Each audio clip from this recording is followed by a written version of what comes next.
ikaw ang mamulo para sa pagbabago.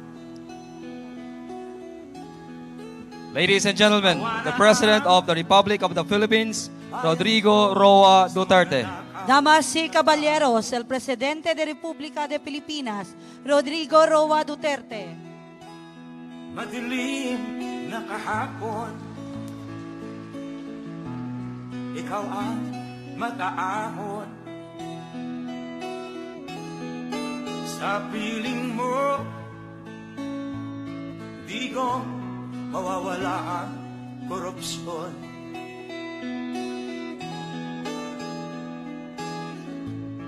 Tayo na, Pilipinas, tayo na magbago. Hawak kamay tayo para sa pag-asenso.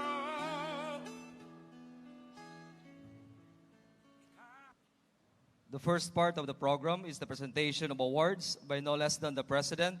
He will be assisted by Police Deputy Director General Francisco A. Uyami Jr. and Police Chief Superintendent Billy B. Beltran. For the individual awards,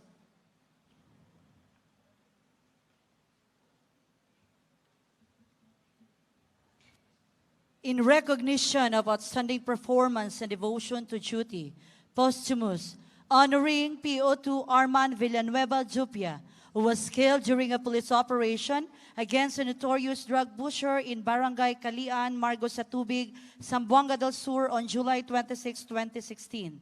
The award will be received by his wife, Mrs. Desalyn D. Jupia.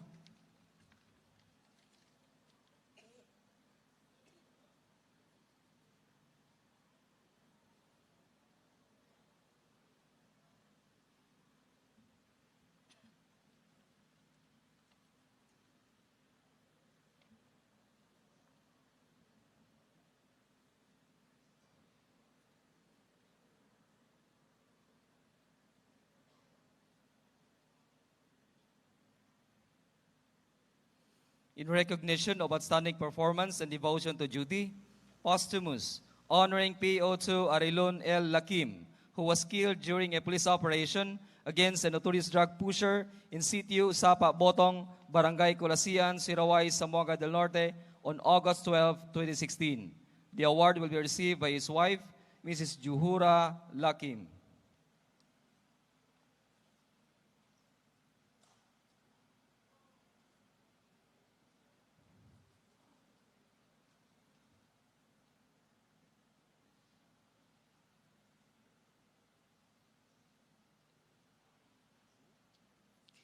In recognition of outstanding performance and devotion to duty, posthumous, honoring PO1 Michael J. G. Castro, who was killed during a police operation against the notorious drug pushers in Barangay Siraway proper, Siraway, Zamboanga del Norte on August 19, 2016.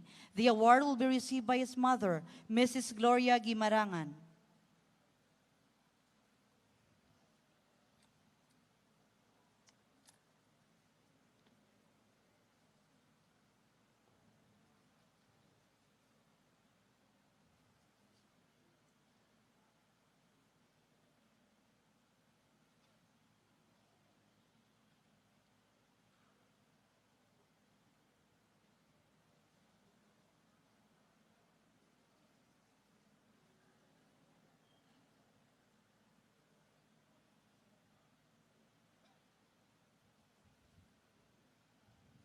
In recognition of outstanding performance and devotion to duty, wounded in action, honoring PO2 Jomar P. Fuertes, who was wounded at his head, left temporal, during a police operation against the notorious drug pushers in Barangay Siraway proper, Siraway, Zamboanga del Norte on August 19, 2016.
for the Unit Awards.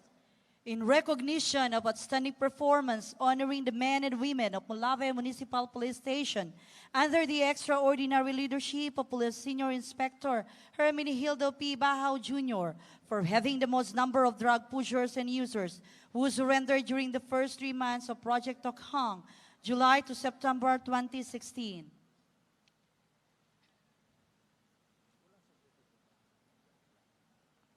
In recognition of outstanding performance, honoring the men and women of Zamboanga City Police Station 11, Central, under the extraordinary leadership of Police Superintendent Bonifacio B. Arañas Jr. for having the most number of arrests, killed in police operations during the first 3 months of Project Tukhang, July to September 2016. In recognition of outstanding performance honoring the men and women of Cabasalan Police Station under the extraordinary leadership of Police Senior Inspector Michael Flores Sangual for having the most number of neutralized high-valued targets during the first 3 months of Project Tokhang, July to September 2016.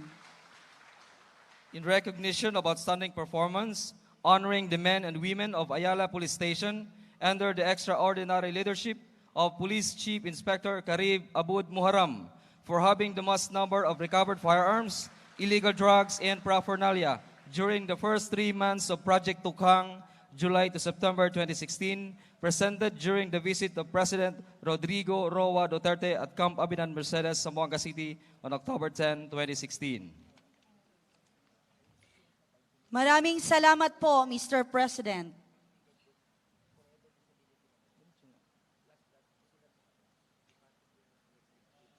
May I now call Police Deputy Director General Francisco A. Uyami Jr., the Deputy Chief for Administration, for the introduction of our special guest.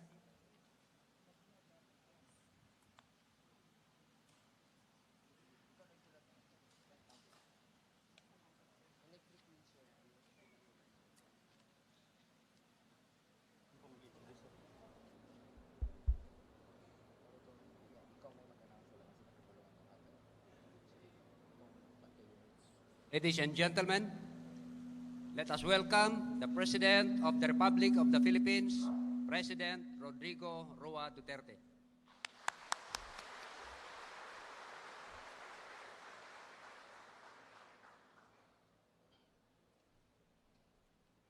Police Deputy Director General Francisco Uyami, Police Chief Superintendent Willie Beltran, Lieutenant General Mayoralgo de la Cruz, Major General Gerardo Barrientos, the officers and men of the Regional Office 9, my beloved countrymen. Could somebody give a tikas pahinga order?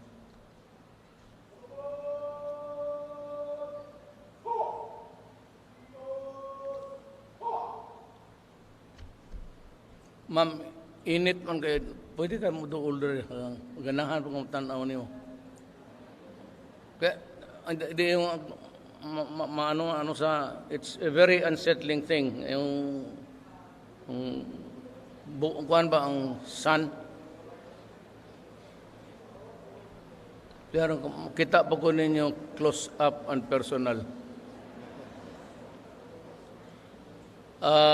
Can I...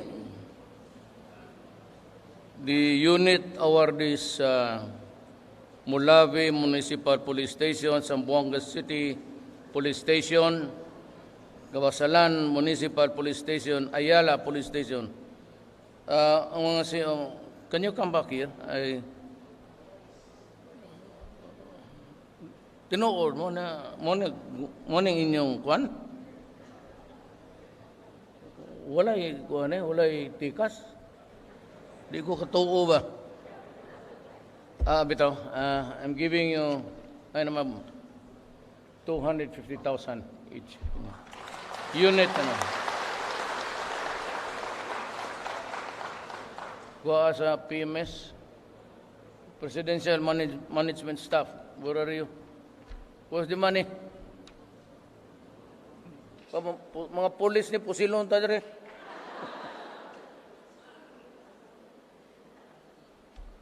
check kay gina-process man kay karon lang man ta nag-decide nga mga check di ba? Yeah. Ikaw man mo announce sa ila.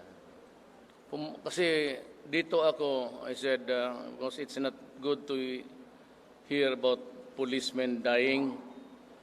Basilan lang ako, tapos nga, but the check is process now. Tumawag kami sa, may tag 250 kayo.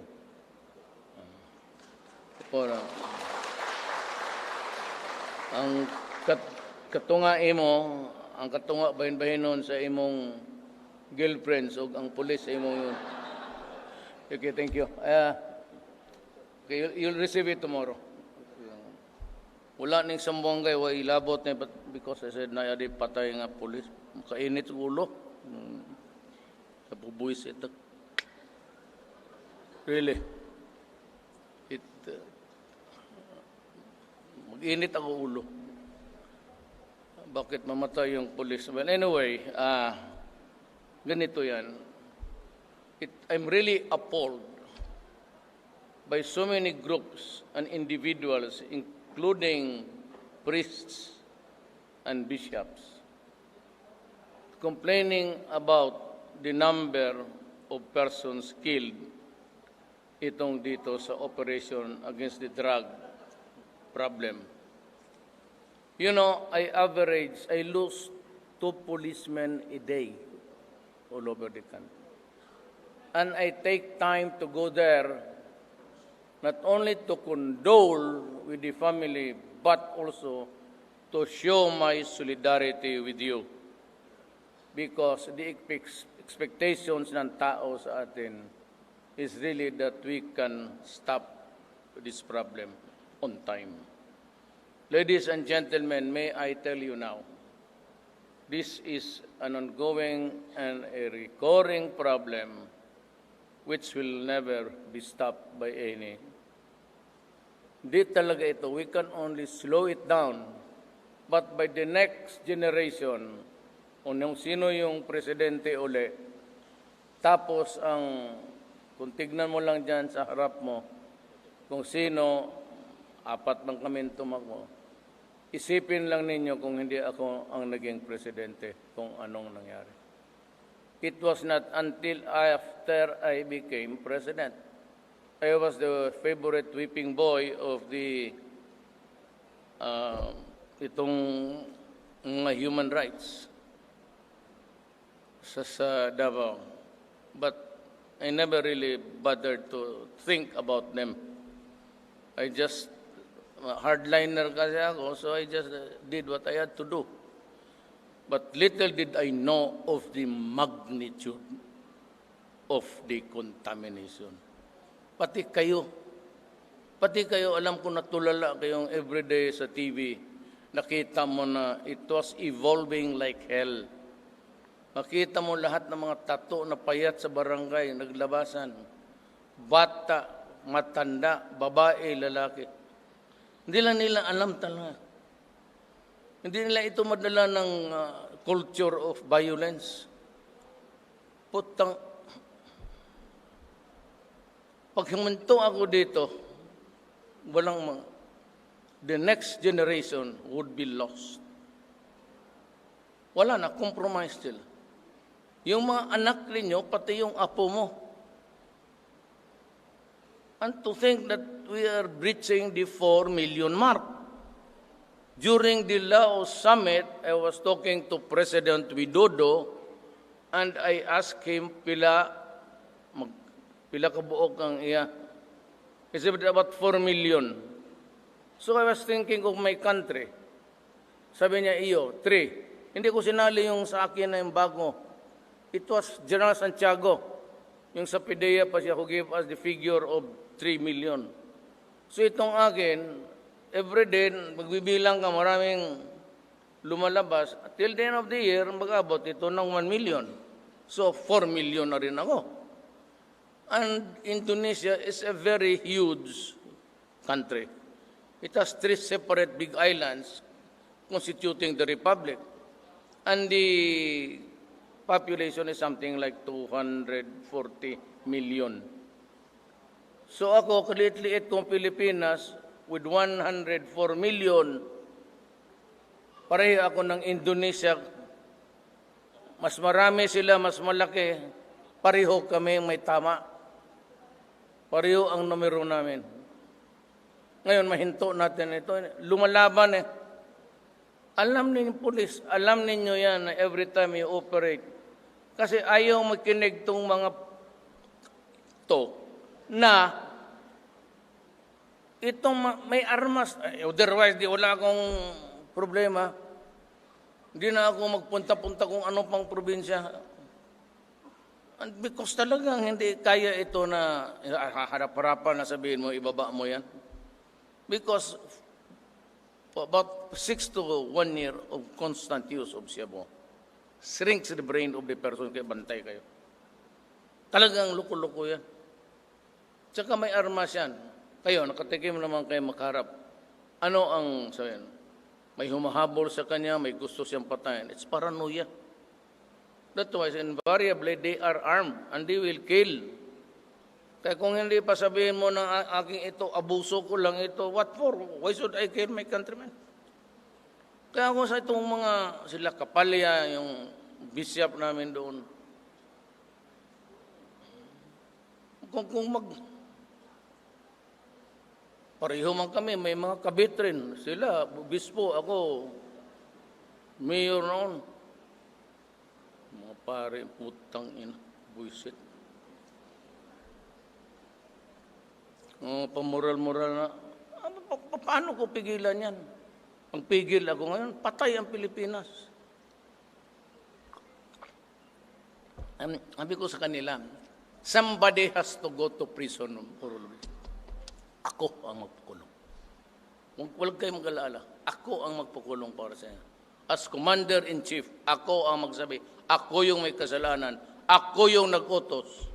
Period. Akin yun, hindi kanya. Eh, kung hindi ko ganunin, kawawa ang pulis. Kaya sabi ko, nasa konstitusyon, powers of the President, meron dyan, number 7. Yung abogado kayo. The President shall have the power to grant pardon, conditional or absolute,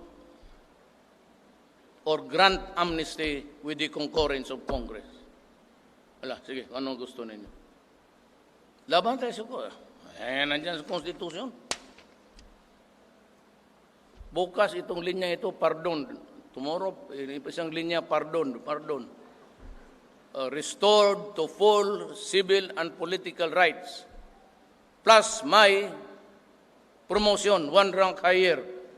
O, di mo kung giginig patay. Ang problema, kung ako ang matamaan, nagatururik ang ulo ko, kung awa ako, to solve a problem na sinisira na ang Pilipinas, ako pamawalaan ng pulis. Kaya nagdidinggo yung uto ko, tangin mga animal na to, bantay. Sinisira talaga ang Pilipinas. Bakit hindi ako magmura? Sinong presidente kagaya ng sa akin may problema? Kasi si Widodo magsalita. So, kaya ako dumaan dito, just to show my camaraderie with you, and hopefully that hindi na magsalita masyado, kaya take off na ako for Manila. Pero doon sa bahay ko, ako lang mag-isa doon, baka gusto nyo may sumama. You will. Doon ako lang isa. Noynoy was not really, but that building there was built by Arroyo during the time Clinton visited the Philippines. Parang chalet yan, but it has 2 big function rooms. Pero yung babahay lang, yung sa akin, 2 kwarto lang, isang maliit, pati isang tamang-tama lang. It's a modest thing. But if you want to visit Malacanang, you go there, visit me, then sasakay ka ng barge, you go to Malacanang. Hindi ako natutulog doon. Kasi ang multo doon, harap-harapan, hindi naghintay ng gabi. Umaga pala. Sige, inyo na lang yan dyan. Ang mga multo dyan, walang pasensya. Oh, hindi maghintay ng darkness. Wala. Wala si Jay Buntag, kita kung sa mga yung galingkod ng riwan eh. May tag-iyan eh. Well, anyway, I have to go because I have to work tomorrow. Line up so many things. I'm just happy to have visited you here. And sige lang, basta ganito, for the benefit of the media. If you order your troops, tropa, hanapin ninyo, arestuhin ninyo. Pag mag-surrender, okay lang. Pag ayang sumurrender, then you have to overcome the resistance. Pag ang surrender niya may baril, and you feel that you will die today, tonight, bakit mo hintay ka pa? Pwede barilin mo na. Because, ganito yan. Criminal, police. May criminal, ang trabaho ng police is to arrest. So, ang arresto is to announce that you are the law, o may panahon pa, you are the law, of implementing the law. Then you have to bring him to the police station or bring him to the court pagka warrant of arrest.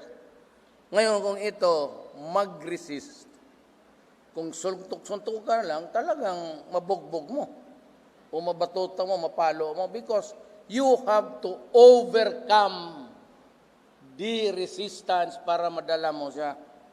Otherwise, kung hindi mo madala, then you are a failure. Kaya sabihin mo, Adre, kung sumama ka sa akin ng buhay, okay. Pag sumama ka sa akin ng patay, patay kita. Kasi wala akong magawa. You are resisting. Lalo na kung may baril. Ngayon, kung walang baril, maghiram ka dyan sa mananggitin ng sundang.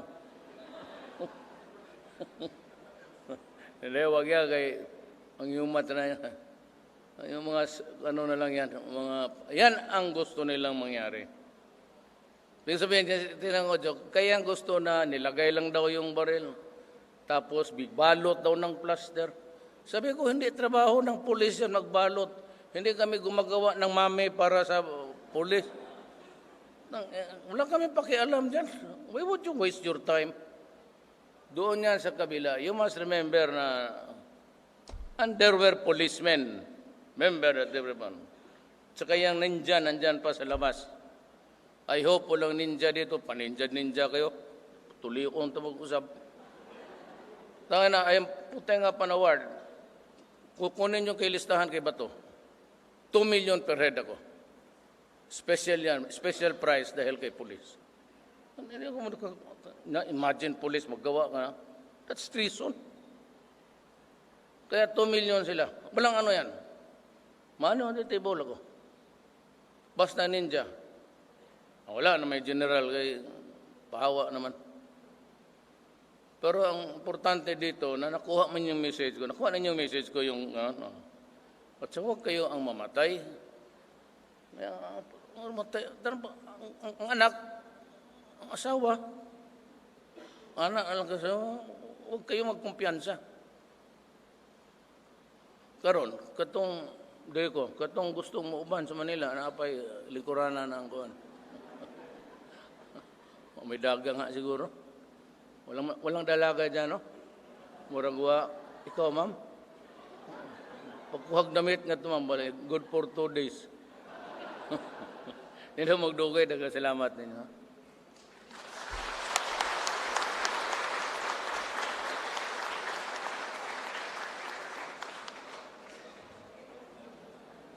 Dito po nagtatapos ang ating programa. Sa ngalan po ng bumubuo sa Police Regional Office 9, sa pamumuno ni Police Chief Superintendent Billy Valdemol Bertran, maraming salamat po, Mr. President, sa panahong iniukol ninyo para sa amin. Dalangin po namin ang ligtas na paglalakbay sa sunod ninyong pagparoroonan. Gracias, Ivaya con Dios. We shall now have the photo opportunity with the President. First will be the command group, directorial staff, regional chief, and all provincial directors.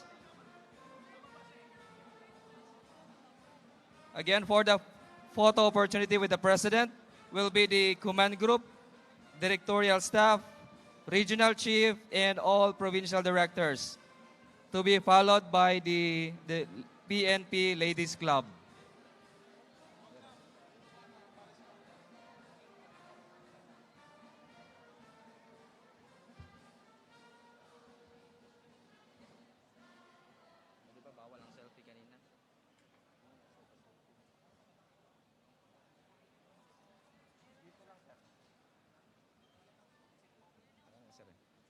For the photo opportunity with the President, first will be the command group, directorial staff, regional chief, and all provincial directors.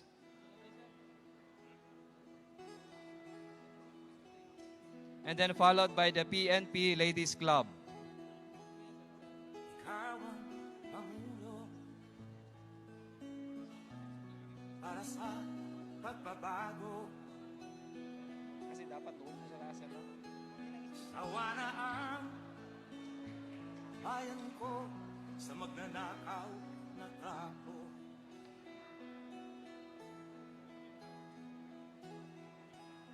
Madilim na kahapon, ikaw ang mag-aahon. Sa piling mo, di ko mawawala ang korupsyon.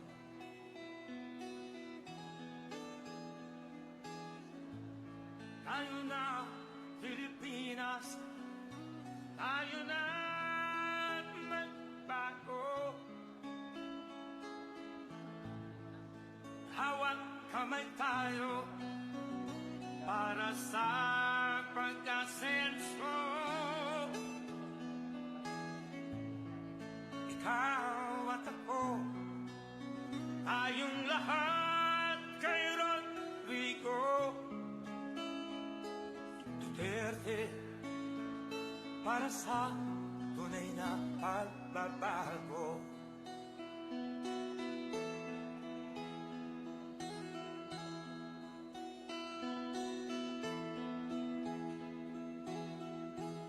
Masdan mo ang paligid, alamak mga krimen, rape, droga at mga nakawan, dapat nga mapigilan.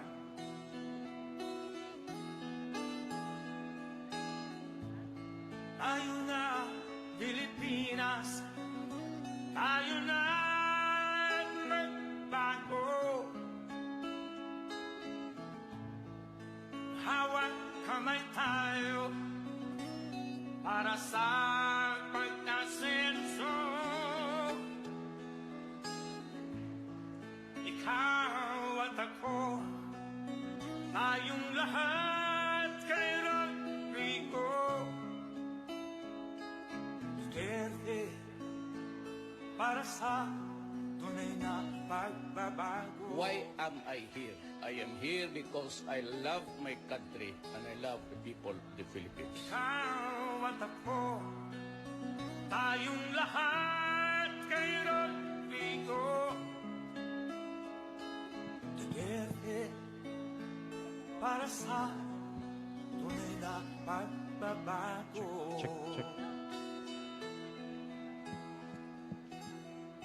Hey.